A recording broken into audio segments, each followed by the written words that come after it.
You're listening to Parasearch Radio, news, views and reviews from the world of the paranormal from across the UK and beyond.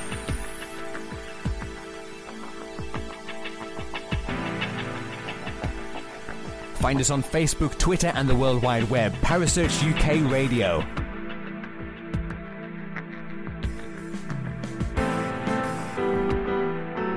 Parasearch Radio, broadcasting to the UK and beyond.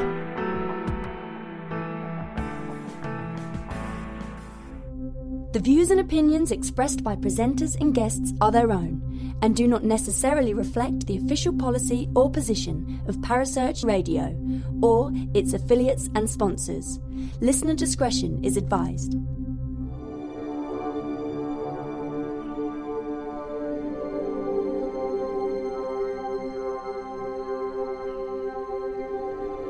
You're listening to Kerry Greenaway and Mark Manley on the Dark Mirror Paranormal Show, only on Parasearch Radio.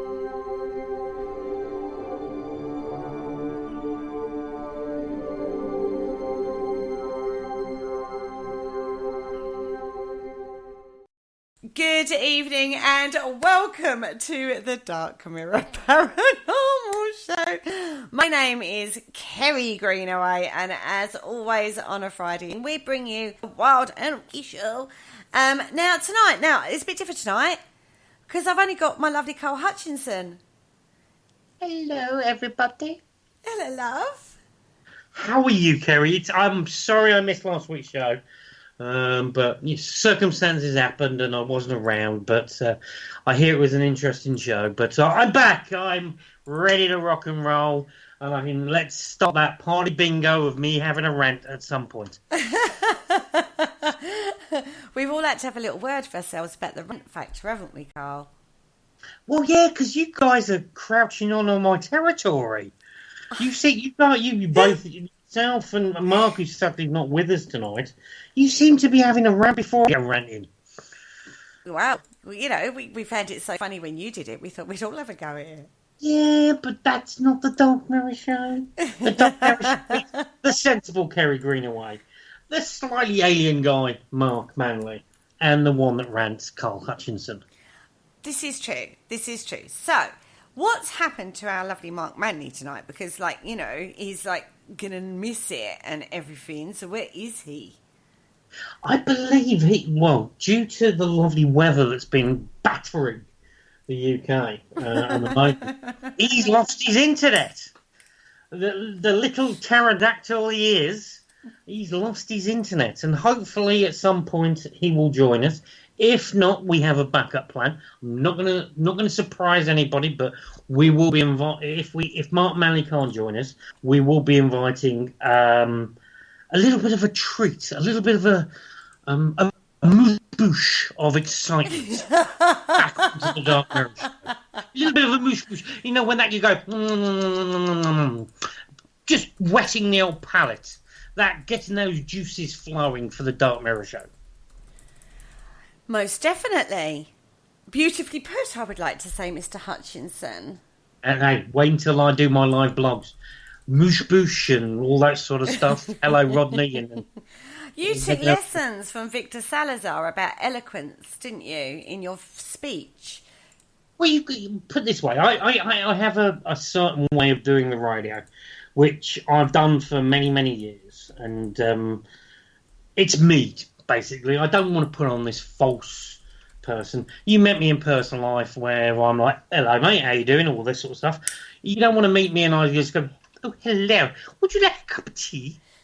It's not me. What you see is what you get. What you hear is what you get. So, hey-ho. Okay.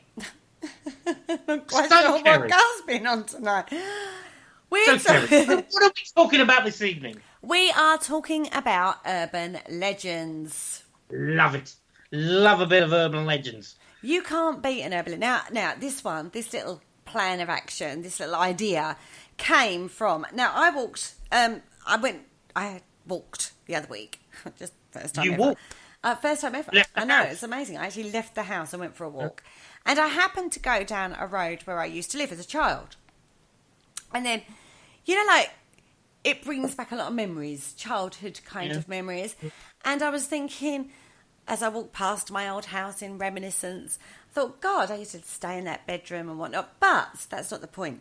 Climb out the bedroom window when you try to escape. When I was about 16, yeah, maybe. Handy little wire that used to run outside my windows. All I'm saying. Well, Kerry, you can see Kerry on a front. I could get down it. I just couldn't get back up it. I was too drunk to try and get back up it. Anyway, changing the topic. Where the motor comes in. That's where the zip wire goes back up the other way. You just go bzzz, drunk. Very short zip wire, though, I would just point out. But round the corner from where I used to live was this house. Whereabouts is that? Just not so people will start stalking you, but I'm just talking about just give us an idea of the county, the location, really. Well, I live on Canvey Island. It's well known, I think, that I live on an island. So I live on Canvey Island. So this is where this is taking place. But I think, I think this happens in every town, every country, everywhere. Right? Because there's this house that us kids used to be fascinated by. It was a derelict house. Mm-hmm. When I say derelict, it had windows and doors, but it was very spooky house. No one lived there. It was one of those houses that had just sort of like been left. Right? So as kids, we weren't the only ones who had gone into this house. Yeah? So you could enter the house. And it was like you see the urban explorers do. That's basically what we were doing as kids. But the scary part of this, right, was the fact that it's derelict. It's very quiet when you got in the house. Everything seemed to become muted. There was a mannequin in the window.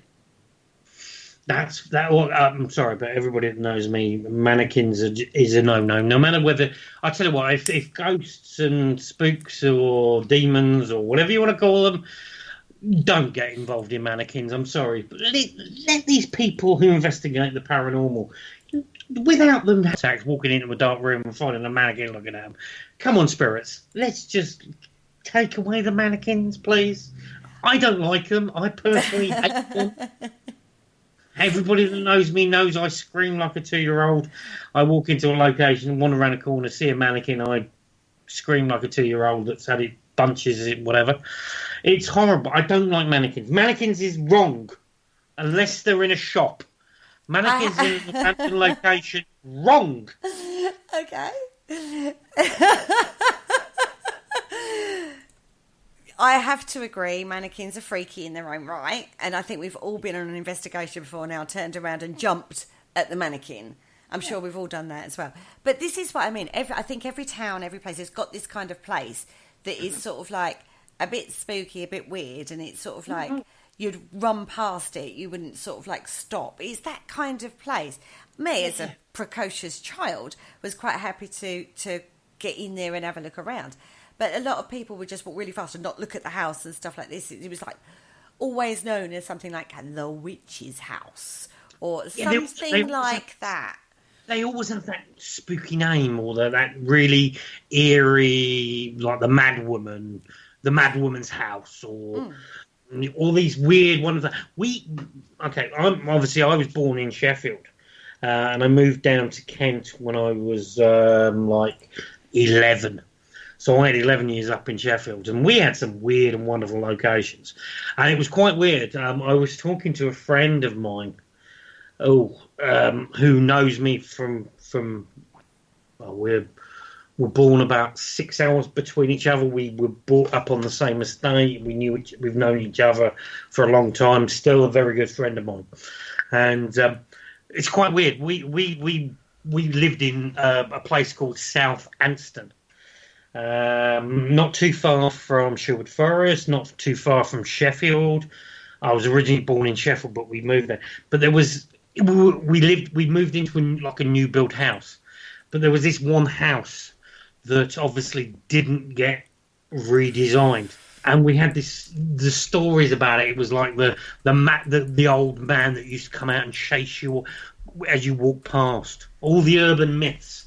So I think everybody, when young being whatever, no matter where you are in the world, whether you're in the UK, whether you're in America, whether you're in Australia, everybody has these locations where they go, you know, the old lady in there, she balls heads, or the old man in there, he nicks your soul, or whatever.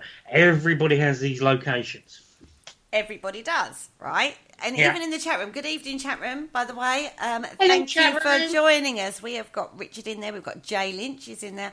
Tammy Petty is in there. Hello, Tammy. Richard is in there. Have I said Richard? I might have said Richard. Yeah, you did say Richard. Oh, So well, I'll he's say in there. But they're agreeing. They're saying this. The mannequin thing, definitely. Yeah, everyone's jumped The at mannequin- the mannequin But part Tammy is- can take dolls and she can take clowns, but not mannequins. No.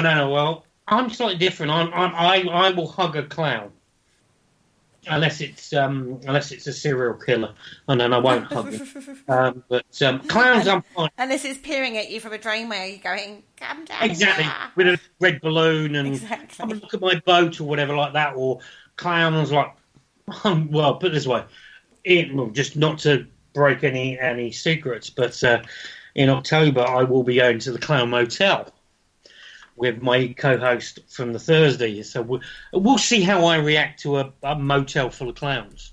But I'm quite happy with clowns. It's the mannequins, the ones that you don't expect wandering around a location. You bump into things, or it's when you go to museums, and the museums that we investigate are the worst. It's like you turn the lights off, you have Straight a wander away. around during the You day, know where they are. This is the thing with but them. they scare the They bejeebers still out. do it, don't they? You walk in a room, you know you're going to walk into a room with mannequins. You walk in and go, oh shit, whoa. But that is the kind of thing you want on a paranormal investigation, which is a kind And of... you're supposed to be like Billy Big Balls going, I'm a paranormal investigator. I'm not scared of anything. You walk in there and scream like a 2-year-old. Exactly right.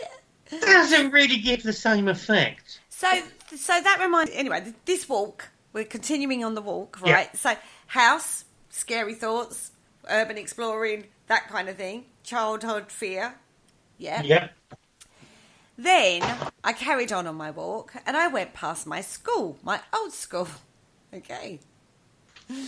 Went past my old school and I had some memories about that too. It was a very reminiscent kind of walk, everybody. That's all I'm going to say on that one. And I remember doing a Ouija board. Really, not a real Ouija board, of course. It was, where you write on like bits of paper and like spread it out, and then you get a glass. It's glass divination, Ouija, whatever you class it as. And we were doing that in the school sports hall, and I remember doing that as well. And that reminded me of this. So I thought, actually, urban legends were part of this, because I remember, and this is where the urban legend thing came in. And it's a long story to get to the point, but it built up a picture. I'm trying to build a picture for you guys, right? So there were stories being told when we were that sort of age as well. So not only did we have like the weird house that everybody like was, with the mannequin in the window, then we had the school with the Ouija board in the like the sports hall, and then remembering tales that we used to tell each other, and these were urban legends. Now, Carl and I were speaking the other night after his show on a Thursday, 9 p.m. everybody, in case you missed it. PSH Come and join Radio. us Thursday night, 9 till 10, PSH Radio. Interesting show, but we're not talking about But we're not talking about that one tonight. We're talking about urban anybody that's legends. bored on a Thursday, come and listen. We have a good laugh. Slightly different to tonight's show. Shameless plugging, by the way, everybody there. You've got to have a shameless plug. So, urban legends. Now, Carl and I were talking the other night after that show, and we were talking about, just what we're doing tomorrow. We're doing urban legends, and Carl was like what? And I said, right, okay. When I was younger, there was one about, and I didn't quite get it right, but Carl knew this urban legend too. Uh-huh. Would you like to tell everybody that urban legend? Well, before I tell you what I've heard, Kerry, just give me the opening line. Lunatic Just so Asylum. Right, okay. Not that I've just forgotten what we discussed 24 hours ago. You have, haven't you? You've forgotten the urban legends so that you knew. You told me. Yeah, there's this famous urban legend, and it happens all over the world. And particularly in the UK, it's been on popular culture TV, a TV comedy program called Only Fools and Horses, which I believe has gone round other countries that may be listening tonight. But there's this urban legend of somebody escaping from an asylum, mental hospital, prison, whatever, and basically coming in to these people that were out either on a camping trip or a road trip where they turned down a dark road, and then all of a sudden there's this whole moment where they're stuck in a location, whether it's a car, whether it's a caravan, whether it's a lonely road, whatever you believe, whatever myths you've heard, and then all of a sudden the end of the story is he's on the top of either the caravan, in the room, outside, and he's basically banging on the roof of the person that told him that this person has escaped from the mental asylum, prison, lunatic, whatever. And that's the whole urban myth. And I know when we were talking about it, you knew a similar story. I did. You were telling me a similar story, and I suddenly went, hang on a second. I watched this on TV. Yeah. I watched this on back in the youth, when I was obviously slightly younger than I am now. Where on a very popular UK comedy series, which was Only Fools and Horses, Del Boy, Grandad. It was before, obviously, Grandad was still alive before he sadly passed away, and the actor then came in. But it was about Del Boy and Rodney and Grandad going down to a friend of Boyce's house in Cornwall to do some fishing, because Del Boy thought he could basically catch some fish and then sell it back in London at a high profit, money for nothing and all that sort of stuff. And Kerry was telling this story about this urban myth after we finished the show last night. And I'm like, that is the storyline of Only Fools and Horses. I said this to Kerry, and Kerry was like, I've never heard of this. But there was a particular episode where they go down to Cornwall.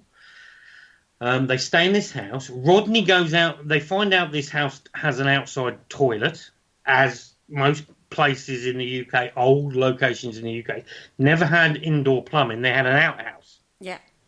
So Rodney went out to the toilet. He then came back. It was raining, blah, blah, blah, blah, blah, blah, blah. And Del Boy's talking to Grandad and all this sort of stuff. And then Rodney comes back in, he's a bit wet, and all of a sudden Rodney opens the curtains and there's his face at the window. A painful, scary-looking face, lightning, rain coming in. They shut it. I think Del Boy closes the curtains, and then all of a sudden there's a knock on the door, and then this police officer, or at that, I think in the show was a prison officer, saying about there was this escaped prisoner who has mental problems, who likes to kill people with a knife, an axe, or whatever it was, and then he leaves. And then all of a sudden, there's this, the power goes out, there's all this thunder and lightning. And Del Boy and Rodney basically then sees this other gentleman who comes in, who says he's the prison warder, and he's coming around. But the spin on the story is he's actually the escaped prisoner. The gaunt face at the window is the actual prison, or the governor, who's been banged on the head, and the prisoner's taken his uniform, gone in, told this story. But as they did in Only Fools and Horses, they twisted to a comical moment. The guy had mental issues, and they played Duker for £50 a frame, and Del Boy earned a lot of money. But that's an urban myth. Mm. And when Kerry was telling this story last night, I'm going, that's word for word from this TV program. But Kerry doesn't hadn't it seen show you, though, how urban myths continue through? They change, they evolve, they get utilised in different ways by authors or writers or a TV or a screenplay. Or, but this is how urban legends evolve. So you can see where my brain was going on this walk. Oh, yeah. Right? All over the place. But I thought, right, okay, so of all the things I'd thought about on that walk, which is quite a lot to do with what we do now, what I do now, do you know what I mean? Yeah. Just to be fair, I haven't changed a lot since I was a precocious child. I love that word, precocious. I haven't changed a lot. That's a good radio word. It isn't a precocious child. Precocious child. So, particularly the way you say it as well. I know. Precocious. Anyway. Going back to what you said, sorry. Those childhood influences and those urban legends that you carry through your life, they're reoccurring themes, aren't they? Absolutely. And I've had them in my upbringing. Obviously, when I was telling you earlier about when I was living up in Yorkshire, and then it followed on when I went to my first school back in Kent, and well, up until 5 years ago, I lived in this little village. Primary school, little shop, country pub, lovely, beautiful, nice green, everything. And we had this whole urban myth of the house next door to the shop was the mad woman's house. That's how it was known. It was the mad woman's house, because if you walk past and you basically leant on her wall, or you put your bike against the wall to go into the shop to go and get your penny sweets or whatever, she'd come running out and shoo you away. And it was like, and then all of a sudden it was like, if you ever go in past her front door, you never come out. There's boys that went in that never came. So this urban myth sort of very localised urban myth. Localised. Yeah, this is a localised one. Yeah, but I believe that urban myth of the house, the haunted house, scary, or the male, the female, that happens everywhere. We're not just talking UK, we're talking worldwide. Worldwide indeed. And I think that's a good, possibly a nice little surprise for our listeners. Maybe. We'll keep going. We'll yeah, we'll just see where we go with this, because you never know, it might just tend to drop in. Exactly. Just happens to be passing the neighbourhood and drops wandering in past some scary location. Yeah. In his dungarees. Or thinking about when he did a Ouija board in school once upon a long time ago. Yeah. Welcome, Jay Lynch, to the studio. Good evening, Jay. Here goes the neighborhood. Hey, how are y'all? Mark is going to go absolutely crazy. Crazier? No, he's going to be devastated. His internet has crashed. He can't make it tonight. And then you come on the show too. Well, I saw that he posted his internet was messing up. So me being the nice guy that I am, I posted on. Did you try turning it off and back on? Oh, nice and helpful comment. Yeah, that's an urban myth as well. That's an urban myth that all IT people go, turn it off, turn it on again. Exactly. It's a good tie-in. Good tie-in for the show. I belong to the theme of the show tonight, so I was like, did you try turning it off and on?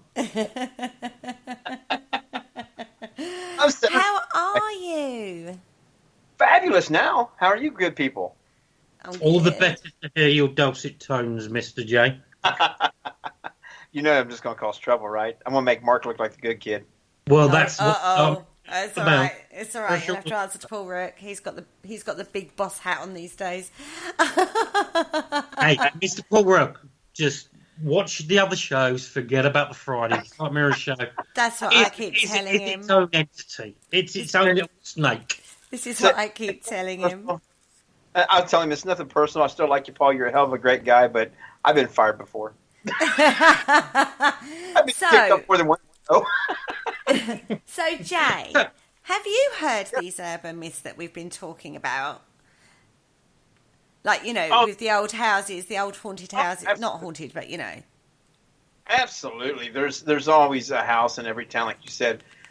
Doesn't matter where you're at. It's there. It doesn't matter what culture you're in. There's always that one house or that one woman that's supposed to be the old witch of the town or whatever. They still exist to this day, and I love it. I love urban legends. I try to investigate every one I can. I actually went and knocked on the door to ask the old lady how she's doing. It is like preliminary urban exploring. Yeah, but I think everybody at some point that's heard these urban myths, when they get to a certain age, when they suddenly get their dander up, they will knock on that door. Oh, I've always believed in going up and just go up and knock on the door, say hi, and it's amazing. It's usually some of the nicest people you would ever want to meet. They don't have anybody that comes around and stuff. So everybody thinks they're old hag or something like that. And It's To Kill a Mockingbird, isn't it? It's very To Kill a Mockingbird. Yeah, really it is. I'm now seeing the reactions as to see which one of you two have read it. I read it, didn't understand it. I read it. I also saw the movie. Yeah, I saw the movie. The movie was easier than reading the book. There's a curveball in there for you guys, didn't I? But no, you're right. You do get. But isn't that? The boys aren't going to gang up on you. Me and Jay will gang up. Me. He thinks I'm lovely, so he ain't going to gang up on me. I haven't upset him. You haven't upset me, but we're still going to gang up on you. Now I'm hugging myself for comfort. Is that white jacket good? Are you hugging yourself? I'm hugging myself. Anyway, carry on. Urban myths. Get back to topic, guys. Jay? Yes, sir. Just saying. Obviously, we have the urban myths in the UK, and you were saying in the US they have the same similar urban myths. Right. Can you just say, obviously, what was the first time that you experienced or heard about this urban myth for yourself? Well, there was one in a town I grew up in. Like the same thing. It's a nice old house, and the shutters were always closed on it. The windows were never open. And everything. And everybody said the lady was a witch and stuff. And of course, we'd dare each other to go knock on the door, and I did. And come to find out that the lady actually had some kind of skin condition where she was allergic to sunlight, so they had to keep it closed out. But because her house was always closed up, the shutters were always drawn. They never saw anybody outside. Of course, she was a witch. And if you went by there especially on Halloween, oh my God, you didn't knock on that door for candy. I get my bag filled up because I was the only one that knocked on the door. She just dumped it all in there. I'm like, yeah, fat kid wins. I tell you what, same in the UK. Fat kid always wins on Halloween. To be fair, though, on Halloween, people will only knock on people's doors that are decorated. No. Because in the UK, it's sort of an indication that if they're decorated their front of their house, then they've got candy or sweets. No. That's how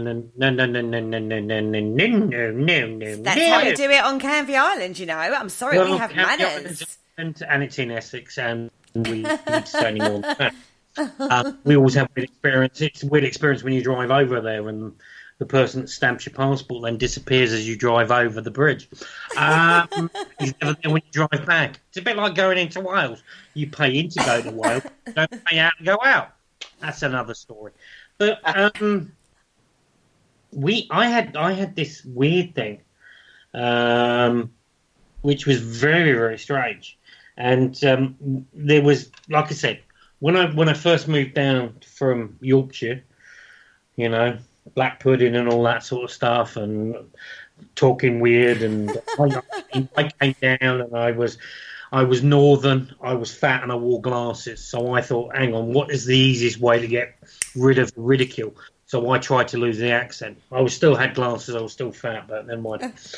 But we had this. We went to this. There was this one location, and Jay was just saying that you used to basically you stayed away from it, but then all of a sudden, I personally, being the one that wanted to be the entertainer and wanted to be the one that made everybody laugh, because that's my whole life really. Because I want to fit in. I'm going to make people laugh, because that's my defense of going, hang on, you're funny, but hang on. So I always try to make people laugh and stuff like that. But I ended up knocking on this door, and this woman opened it, and she was like, hello. And she was really posh. And she was like, hello. And I was like, trick or treat. And she went, oh, thank you. I've got all this. And she literally just went into the bag. Well, there we go, everybody. Just knock on everybody's door, even the nutters. No, that is not what I was saying, Kerry. I'm sorry, we need a disclaimer going out now. I did not say that. But that's what happened. But in the UK, not as popular as America with Halloween, people will only knock on doors that have got decorations outside. Yeah, because it's an indicator. That way, if you've got PTSD or you've got like a social anxiety or you've got an old lady or something like that, you don't knock. You don't do the scare thing. But anyway, we've got off topic a bit because we're talking about urban legends. Had you heard the lunatic asylum urban myth? Every lunatic asylum has had an escapee. Every lunatic asylum has had the inmates take charge and take over, and it's a story with every single one. Even Ashmore Estates has had one where one supposedly went on a rampage, and it didn't last long before we found out the truth. And of course, they squashed those tales. But it doesn't matter if you have a poor farm or anything like that. There's always the one guy that's bad or evil, and it's just the easiest way to perpetuate the story, and it's an easy way to cover up things. But do you find these urban myths sort of snowball into paranormal experiences? Because I have one very close to where I am, which I've investigated. And I'm just interested to see Jay's point of view and Kerry's point of view. These urban stories of particularly, say, you see somebody at the side of the road waving the cars down. Mm. Do you have any? Because I personally, I've investigated, being from where I am. I've got a doozer of an urban paranormal / combine of activity, so to speak. But people out there will obviously trigger those things. So, Kerry and Jay, do you have anything like that as well? Go ahead, Kerry. I wouldn't say I've got that experience, but in my work, for how amateur that is, I'm starting to think that our belief systems are then driving what we see and experience. So if you've got a belief in something, and then you will then experience that. Does that make sense? So It doesn't surprise me if you're driving past a haunted bit of road and you're expecting, or you believe that on some level that story, and something happens environmentally to create the right conditions for something to manifest, I think that is the possibility. But it actually comes from us, if that makes sense. It takes the form of what we expect to see. And the easiest way for me to put that is what me and our good friend Callie Sherrill. I know you know Callie quite well. Yeah, she's lovely. Me and her say the same thing all the time, and she's one first got me saying it is, are we experiencing a manifestation, or are we manifesting our experience? Because the mind is such a powerful tool. Yeah. And when I think sometimes it comes to urban legends, that quite happens a lot because people are so intent on and wanting to see these things that the slightest little thing, they think, oh, now they've experienced something, when they truly haven't. Their mind is manifesting and wanting to see it, so they're perpetuating that and projecting that mentally. So I truly believe that. I truly believe a lot of the things where people just, it's mind over matter. They want to see these things. They want to have that experience, so therefore they do. Mm. It's very strange. When you start looking at it and when you start evolving through the paranormal field, when I look back at my beliefs, right back at the beginning, before I knew anything, really, I was just going out in the field, very, very naive, not really knowing what the tech did, or still don't really on that front. That's why I've got Go Hutchinson in the house. That's a different show. But when I go back to that, what I was experiencing and what kind of phenomena I was getting was very, very different to what I get now, because I've evolved and changed and I've learned myself. So my belief system surrounding the paranormal has changed. In the same way as an urban myth, I'm going to try and tie this back to urban myths here. In the same way as an urban myth starts as like a germ in some small town somewhere, it then evolves and ends up in a creepypasta magazine, and then we start experiencing stuff like that out in the field, like Slender Man. Well, You opened up the Slender Man option. I did that See, beautifully. okay, Come on. I want a little bit of appreciation no. for how I sequestered it back to topic there. No, I was just going to say, Slender Man is a prime example of urban myth, urban mentality. But it only seems to happen, I don't know why, but it seems to be mainly in the US. I don't know what Jay would... I've said this many times on your guys' shows, and every time I get in trouble for it back here in the States because so many of you guys, your religious zealous and your superstitious people were mostly taken out of your country and sent over here. You took the convicts and sent them to Australia, and your religious freaks and sent them over here, and everybody's over dramatizes every little thing, and it's. But that's what the UK is all about. No, Well, he's right though, isn't it? In a funny kind Absolutely. of way. The mentality is right. He's trying to be. It's that simple, but it makes people mad in Hades over here when I say that. But it's the truth, and they don't like to face that. Oh. But they, like you said earlier, your religious beliefs will absolutely influence your experience, whether it be paranormal or urban legend. And every one of these have some grain of truth to them at the very beginning. But it's like playing, as we call it, telephone or grapevine, whichever name you want to call it. I tell Carl something, he whispers it to you, he whispers to somebody else. Time gets back to me, it's nowhere near what it was before. Because people add, take away. In the UK, we call that Chinese whispers. Yeah, so we call it telephone over here. We call it our grapevine. The grapevine. So it always changes. So as generations come along, they add and take away, and they make it more perpetual to what they are now. There's an urban legend over here about the lights that you see. You blow your car horn and the light will appear, and it'll come so close and it'll disappear. The light phenomenon, they're everywhere. Come on to find out that one of my started researching, it started out as a lantern on a chariot, but because times have changed, it's happened in the 1950s, and it was a guy on a motorcycle. His girlfriend had signaled him to come to sneak up to the house. He ran off the road and died. So now his motorcycle light's coming up to sneak up to the house. But it's changed from a chariot or a wagon and a lantern to a motorcycle. It changes time, and each generation will make it their own. But there's still that one tidbit of truth that's in there somewhere. It's finding that nugget of truth. Finding that nugget, or the beginning of why.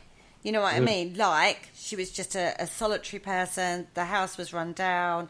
It was very gloomy. The curtains were always shut all the time. It's not an inviting place.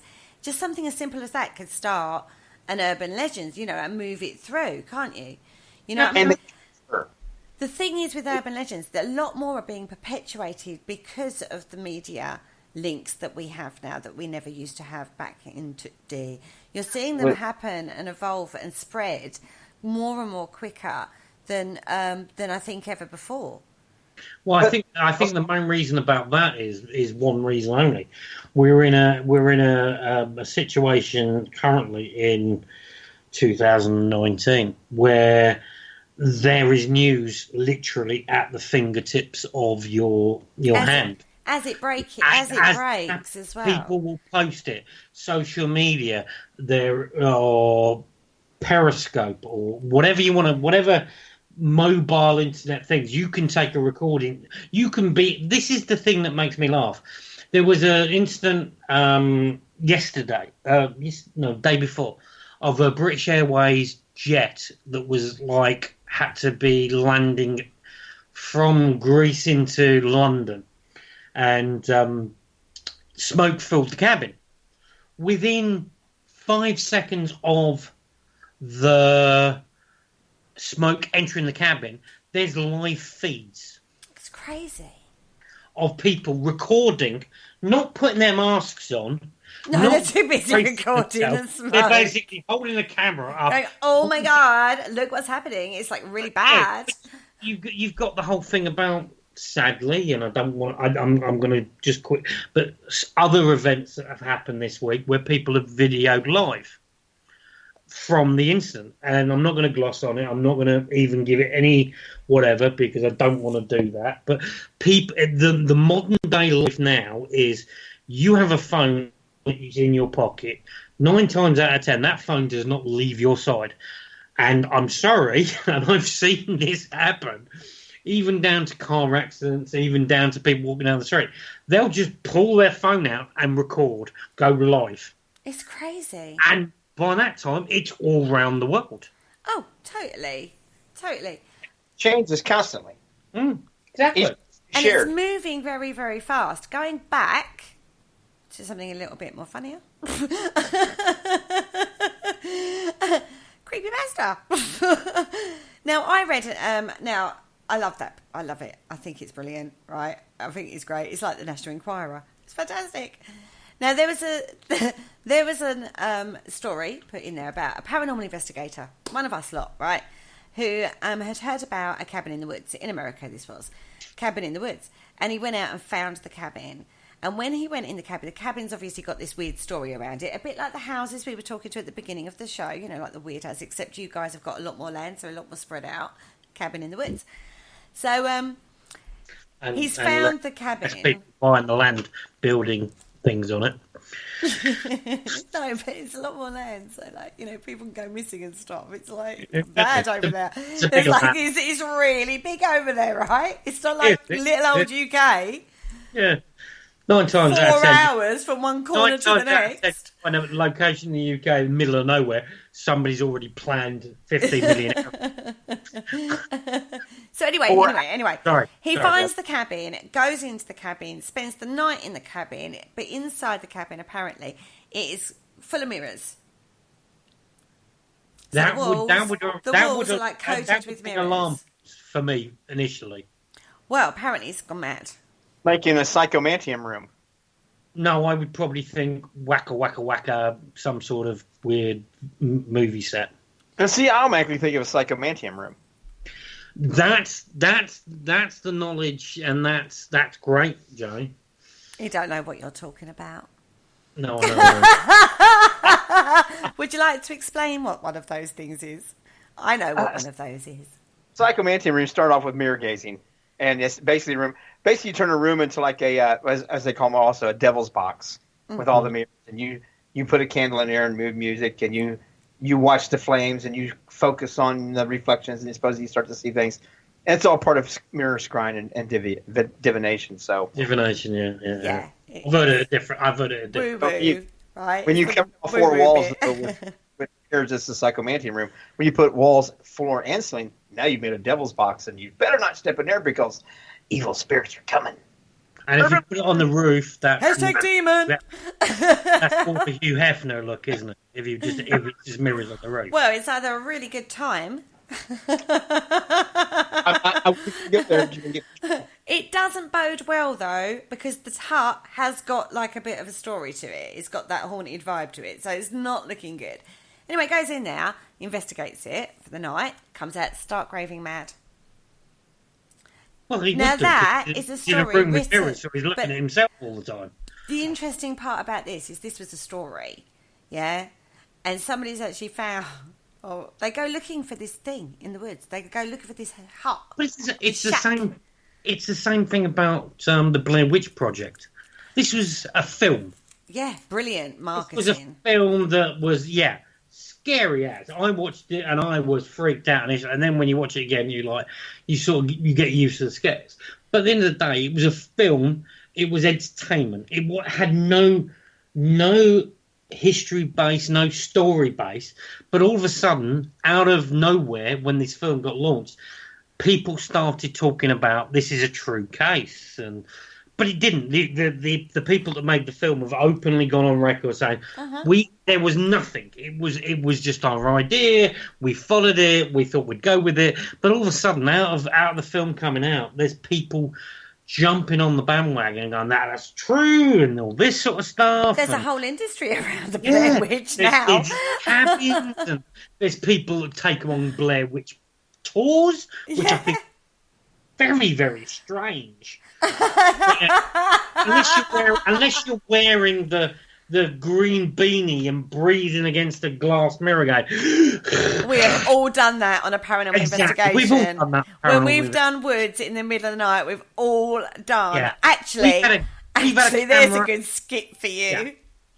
We've had a camera in our hand when we're trying to be sensible, and all of a sudden you turn it on yourself, you get your nostrils wet, and you go, yeah, and then all of a sudden you drop it and run off, and you sit like it's a bit like the Paris catacombs, that famous one where they find this camera, another urban myth, where they find this camera, and on the video he's like being chased, and then all of a sudden he drops the camera and he sees his legs running away, and they say it's like a year and a half later. Urban myth. Love them. You've got to love them, though, haven't they? And they're so part of our pop culture, just culture. It is. But I live 15 minutes away from an urban myth that's been rolling on since probably the 60s in Kent. Right, we'll settle down, everybody, because we're going to have a little Carl tell us a little story. It's going to tell us a little story, put your feet up. Put your hand round whoever you love. Listen to Uncle Chuck. Or in the days we're in Lanzarote, Uncle Chuckles. There's this urban myth in Kent, and it's been rolling on, I would probably say earlier than the 60s, but I heard this myth when I moved down and when I was not into the paranormal and all this sort of stuff. But there's this urban myth. There's a location near Maidstone, which is called Bluebell Hill. And the urban myth is drivers that drive up or down the hill will see a woman or a young lady in either a wedding dress or a bridesmaid dress, who they flagging them down or panicking, whatever. The driver then stops. The woman gets in the back seat. They have a conversation as they're driving. The woman then tells where to go.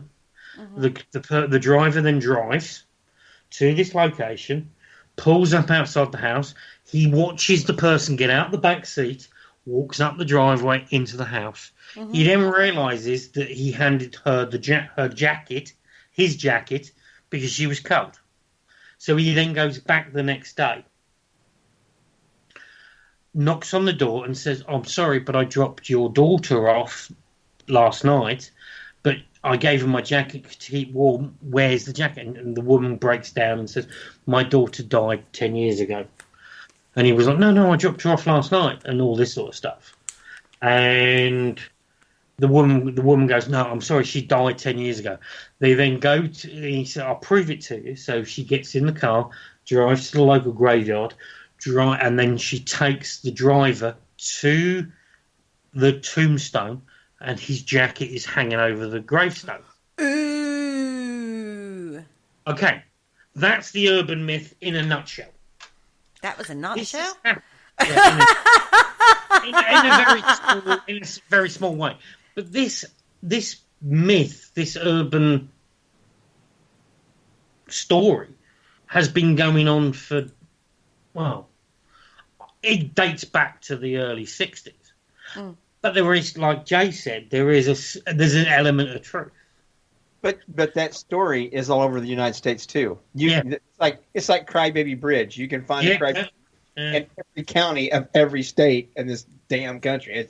It's become so prolific that that's what I said earlier, that myths travel. Some of these myths were brought over from Europe when they came and settled over here, and they've just changed names, they changed locations, but they're still continuing on. If you trace them back, they go farther back than the 60s. They go way on back sometimes. Mm. Finding where they all came from is the hardest part of all. Yeah. Oh, yeah. Exactly. But that's lost in the mist of time, though, isn't it? The beginning of something like that, unless someone's actually written it in their diary, or it's been a story that's been out there in like newspapers and stuff like that, the chances are it's lost in the mist of time of people that lived in these towns, or where that came from, you're never going to find on occasion. And it's that part of history that makes what we do so difficult, because every time you go to a location, it's always like the big player that's haunting it. It might not be. It might be the janitor, but you're never going to know, because those are lost. Those are lost. You say that about most of these urban myths, but I have spoken to, which is quite weird. Many years ago, I was out having a few drinkies, No. I ended up talking to some people, and they said, "Oh, what do you do?" And I'm like, "Blah blah blah." But I'm also into the paranormal. And they went, "You got to come and talk to this guy." And I'm like, "No, that's all right. I'm just here to enjoy myself." And they went, "You got to come and talk to this guy." And I'm like, "Oh." So they basically dragged me over to this other bar and introduced me to this guy that was sat there, and he's drinking his pint, and I had this conversation with him, and I've had this conversation about 3 or 4 times with this guy because we sort of kept in contact, and he openly admits he was a van driver that picked up this girl on Bluebell Hill, dropped her off at her house, gave her a jacket, went back the next day. And this has been documented, not just by me talking to him, but he's documented it in various things, even police reports, even newspaper articles and everything. He doesn't talk about it normally. But I got to talk to this guy. But that's not the origin. That's just somebody who's experienced that. Which is actually great, because you've actually got somebody who's experienced it. That's amazing in its own right. But you still don't know where the origin of that. You can't... Can you trace that back? Can you find that in history? Yeah, but Could you find that in the records, like the birth and death records? You can trace it back, particularly with the Bluebell history. A vehicle broke down on Bluebell Hill, going to a wedding. The wedding party got out.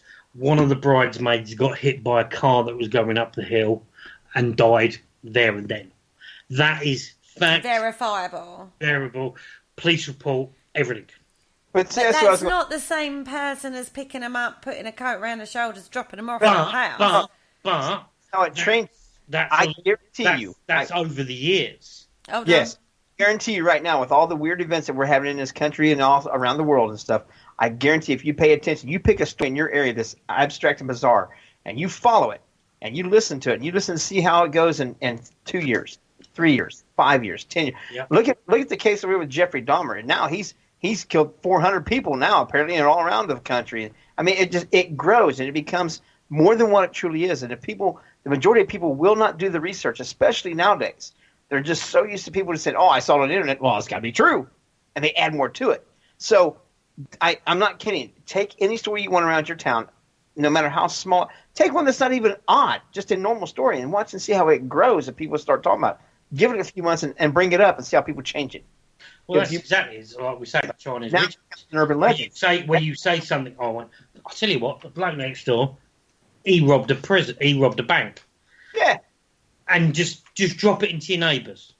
I've done it, not on that aspect, but I've dropped. I was going to say, which one did you go for, Carl? Because none of them are looking good. I won't say which way I did it, but it's that. But people have done that about me. I've had people knock on my door. Obviously, I'm leaving the house at all times of the day. I'm coming back at all times, dressed in black, carrying cases. I've had the experience where I've had somebody knock on the door, particularly when I moved into this house because I was the first one in this, because I'm in a new build. I've had people knocking on the door going, "What do you do?" We've heard this story about you. We've heard that story about you. That's the urban legend about you around town. But wait till... But you're the weirdo who lives in a house who comes and goes at all hours of the day and night. The kids in the community are saying other things. They're probably thinking you're some kind of mafia guy and a murderer and all that. When they grow up, they're going to act to it. That's the thing around my area is I'm imagine the kids that are 12 years old, they're going to really build that up. And then when they get 20-something years old, they're going to build it up even more. Hey, I used to know this neighbor. This guy, he had to have been a murderer because he always did this.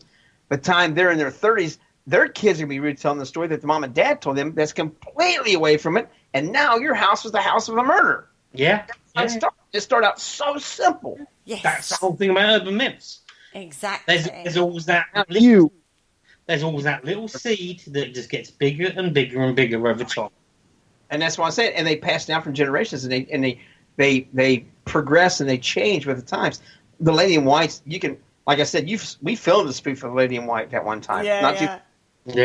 And 3 miles from the house where that supposedly happened. We filmed it at the site where it supposedly happened. And Bloody Mary as well, you did, didn't you? Yeah. So, I mean, and it's like I said with Carl, with that situation right there, he's going to become an urban legend in somebody's mind. Somebody, at least one person will tell that to their kids that they had this. Well, oh, when I was growing up, I was about 8 or 9 years old. This guy came in all times of the night. He's always carrying. He had to have been a hitman for the mob or something like that. And their kids will make it even more profound than what it was then, because nobody would ask that one question. One seed of truth is it. There's a guy that had cases that come in and out all times of the day and night. Exactly, dressed in black. Dressed in black. Now he's a hitman, then he's this, then he's that, and it will perpetuate into more things, guaranteed, because that's how people are. Isn't it brilliant? Aren't people wonderful? Yes. Some of them will twist it just for the fact of trying to scare the kids.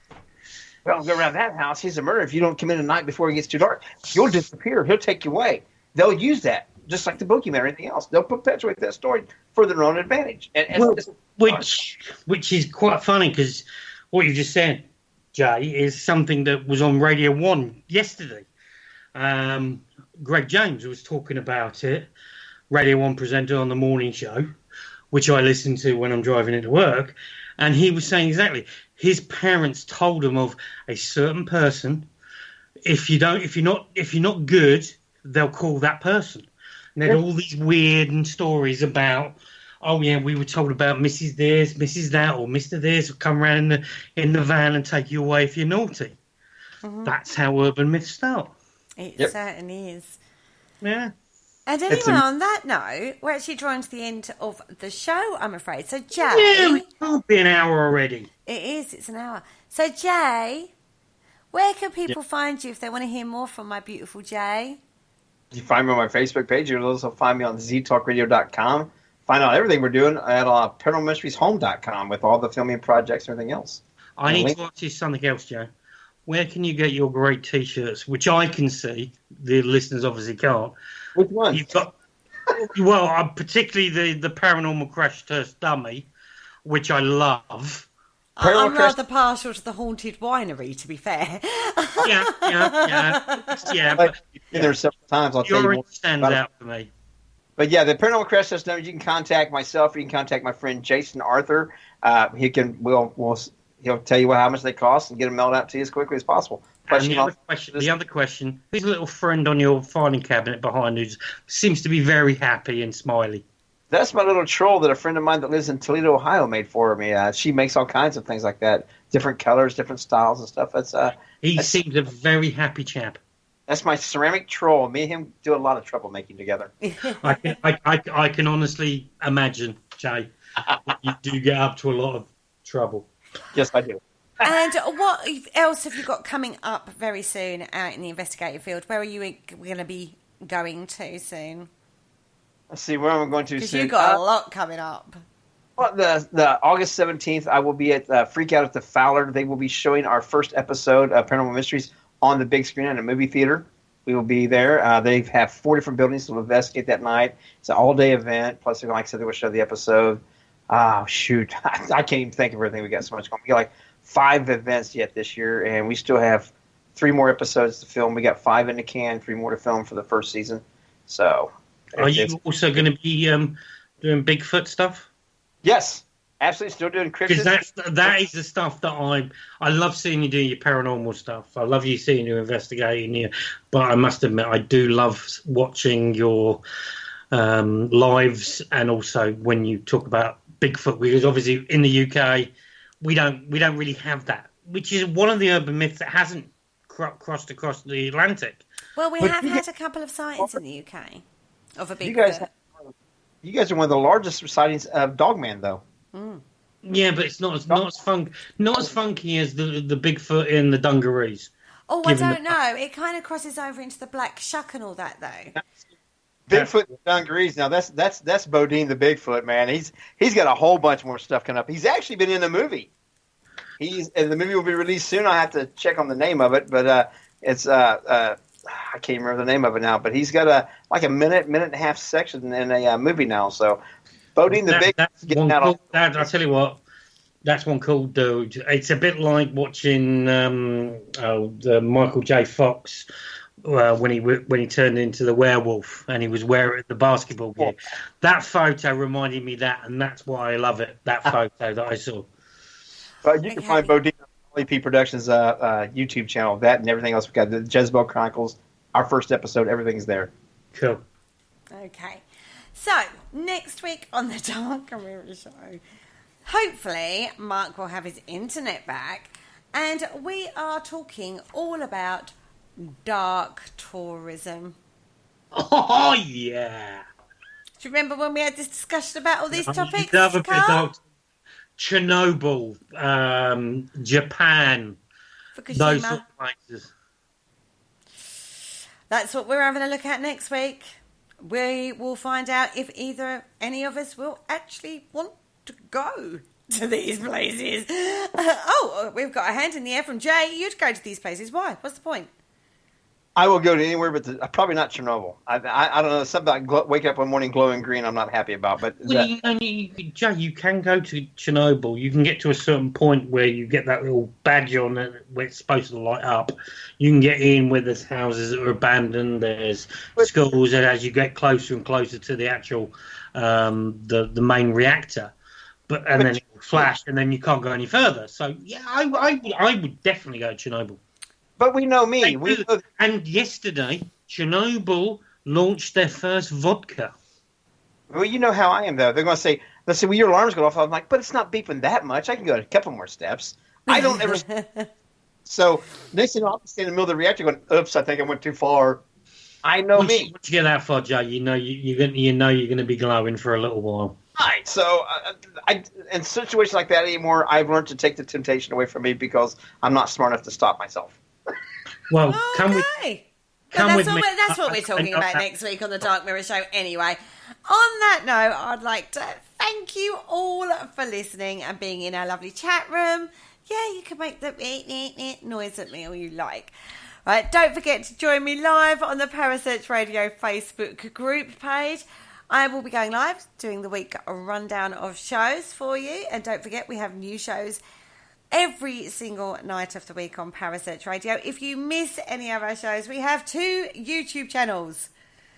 Archive Parasearch and Parasearch Radio. Go over there, click like, share and subscribe.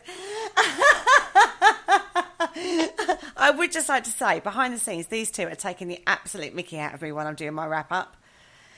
If you would like to follow us, you can follow us on Twitter, on Instagram, on Facebook. And if you would like to check out any of our blogs, pop over to parasearch.org and you can subscribe to our new newsletter that will be coming very soon. On that note, say goodnight, guys. I would give our most esteemed guest first dibs. Good night, guys. And from me, it's lovely. As a pleasure, it is always. It's been lovely. And enjoy. And whatever you do, sleep tight. And forget about the knocks on your bedroom door. Okay. Good night then. Bye. Thank you for listening. Don't forget to join us for more shows throughout the week. Find us on Facebook, Twitter, and the World Wide Web to keep up to date with all the shows right here on Parasearch Radio.